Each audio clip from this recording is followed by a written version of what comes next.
President Biden delivered his third State of the Union address. The stakes couldn't be higher ahead of the 2024 election and this rematch with former President Trump.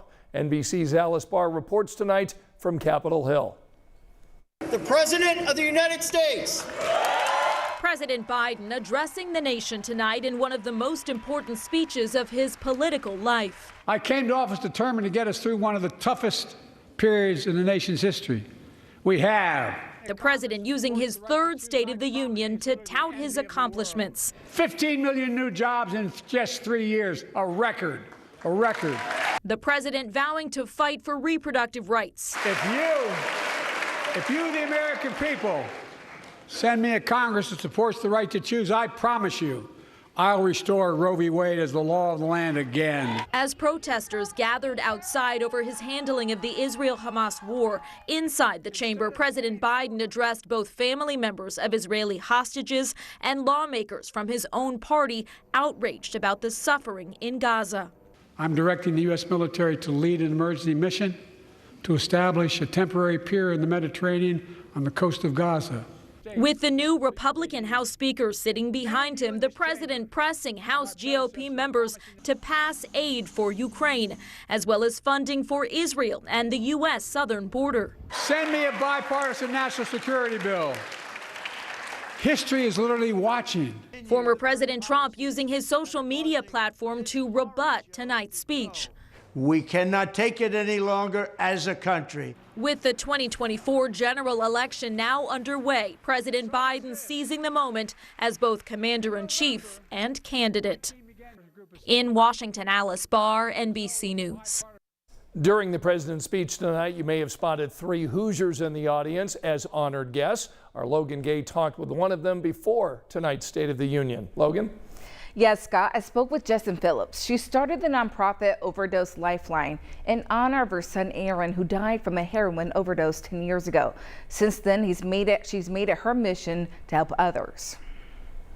Justin Phillips' journey to this year's State of the Union started back in 2023 when she met with Second Gentleman Doug Emhoff. I think he's a very good man with a big heart, and this is a cause that he has taken on for himself. And so he chose me as his guest for this evening, and they called me Tuesday with the invitation. So it's been quite an honor and a privilege. When Phillips and Emhoff spoke last year, they talked about her son Aaron and her nonprofit. Aaron died from a heroin overdose 10 years ago. Since then, Phillips has dedicated her life to helping other families and individuals dealing with addiction and substance use disorder.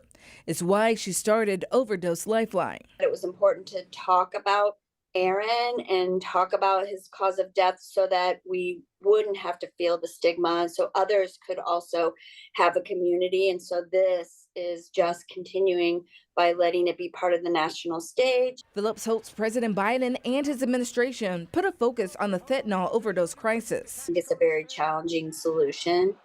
So I'm looking forward to hearing what the president believes are some alternatives and options for us as a nation.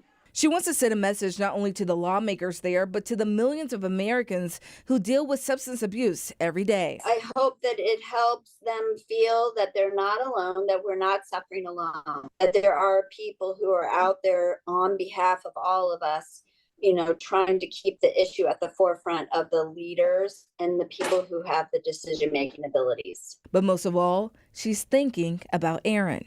I think Aaron would say, Mom, I'm proud of you. Thank you.